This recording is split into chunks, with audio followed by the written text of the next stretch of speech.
इन्हीं दिनों परम तेजस्वी महामुनि मार्कंडेय पांडवों के आश्रम पर आए। महामनस्वी युधिष्ठिर ने देवता, ऋषि और मनुष्यों के पूजनीय मार्कंडेय जी का विधि पूर्वक स्वागत सत्कार किया।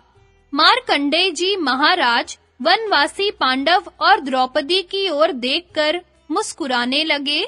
धर्मराज युधिष्ठिर ने पूछा, माननीय, अन्य सभी तपस्वी मुझे इस दशा में देखकर संकोच के मारे कुछ बोल नहीं पाते और आप मेरी ओर देखकर मुस्कुरा रहे हैं, इसका क्या अभिप्राय है?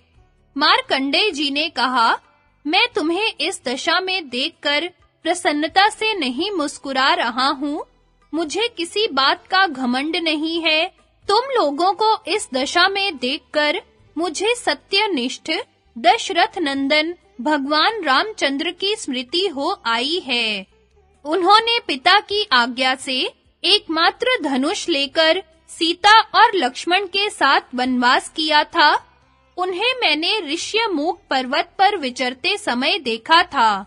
भगवान रामचंद्र इंद्र से भी बलवान, यम को भी दंड देने की शक्ति रखने वाले, महामनस्वी तथा निर्दोष थे। फिर भी उन्होंने पिता की आज्ञा से वनवास स्वीकार करके अपने धर्म का पालन किया। यद्यपि उन्हें संग्राम में कोई भी जीत नहीं सकता था, फिर भी उन्होंने राजोचित भोगों का त्याग करके वनवास किया।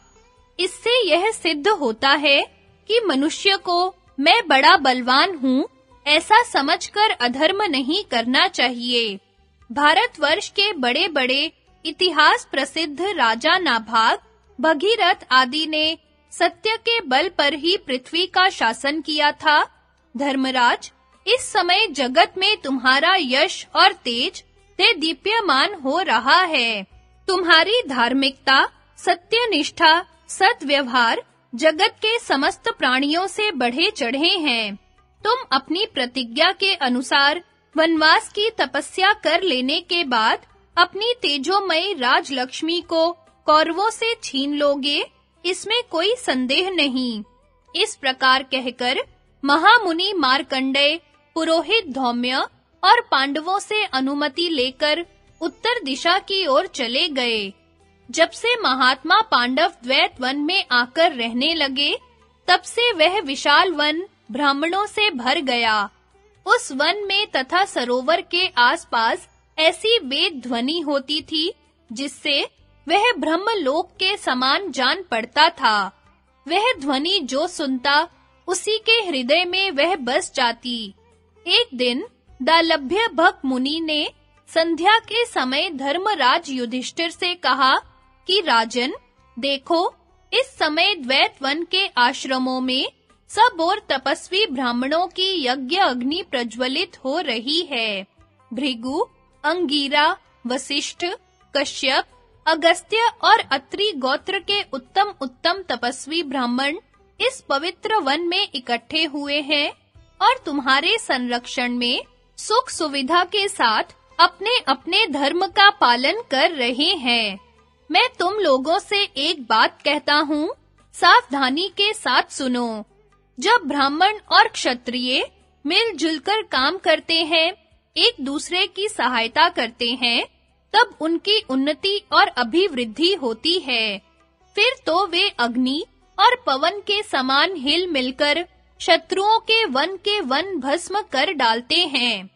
बिना ब्राह्मण का आश्रय लिए दीर्घ काल तक सतत प्रयत्न करने पर भी किसी को इस लोक और परलोक की प्राप्ति नहीं हो सकती।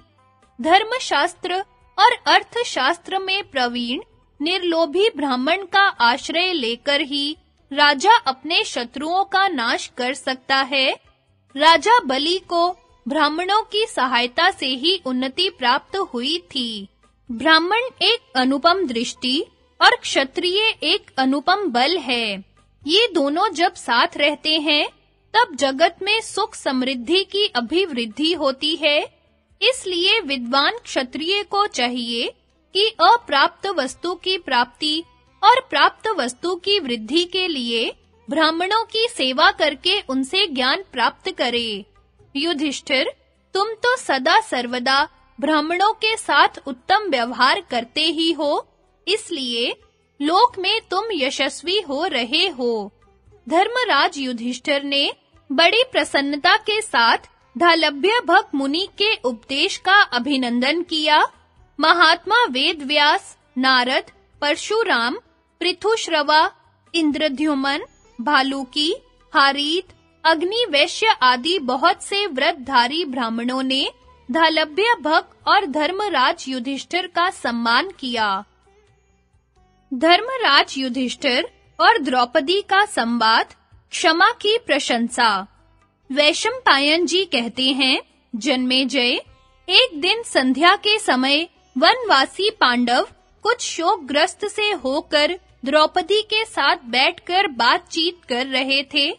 बातचीत के सिलसिले में द्रौपदी कहने लगी, सचमुच दुर्योधन बड़ा क्रूर और दुरात्मा है।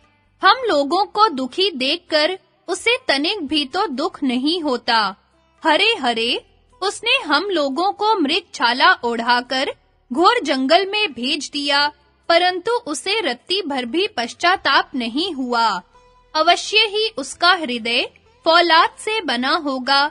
एक तो उसने कपट द्यूत में जीत लिया, फिर आप जैसे सरल और धर्मात्मा पुरुष को भरी सभा में कठोर वचन कहे और अब अपने मित्रों के साथ मौज उड़ा रहा है।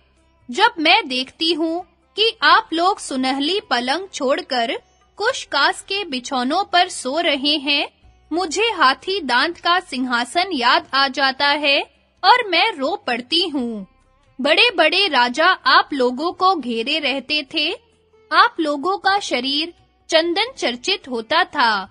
आज आप अकेले मैले कुचैले जंगलों में भटक रहे हैं। मुझे भला कैसे शांति मिल सकती है? आपके महलों में प्रतिदिन हजारों ब्राह्मणों को इच्छा अनुसार भोजन कराया जाता था और आज हम लोग फल मूल खाकर जीवन निर्वाह कर रहे हैं। मेरे प्यारे स्वामी भीमसेन को वनवासी और दुखी देखकर आपके चित्त में क्रोध क्यों नहीं उमड़ता? भीमसेन अकेले ही रणभूमि में सब कौरवों को मार डालने का उत्साह रखते हैं, परंतु आपका रुख न देखकर मन मसोस कर रह जाते हैं। अर्जुन 2 बाह के होने पर भी 1000 बाह वाले कार्तवीर्य अर्जुन के समान बलशाली हैं। इन्हीं के अस्त्र कौशल से चकित होकर बड़े-बड़े राजा आपके चरणों में प्रणाम और आपके यज्ञ में आकर ब्राह्मणों की सेवा करते थे। वही देवता और दानवों के पूजनीय पुरुष सिंह अर्जुन आज वनवासी हो रहे हैं। आपके चित्त में क्रोध का उदय क्यों नहीं होता? सांवला रंग, विशाल शरीर, हाथों में ढाल तलवार और वीरता में अप्रतिम ऐसे नकुल और सहदेव को वनवासी देखकर आप क्यों चुप हो रहे हैं? राजा द्रुपद की पुत्री, महात्मा पांडु की पुत्रवधू, धृष्टद्युम्न की बहन और पांडवों की पतिव्रता पत्नी, मैं आज वन-वन भटक रही हूँ। आपकी सहन शक्ति को धन्य है। ठीक है, आप में क्रोध नहीं है।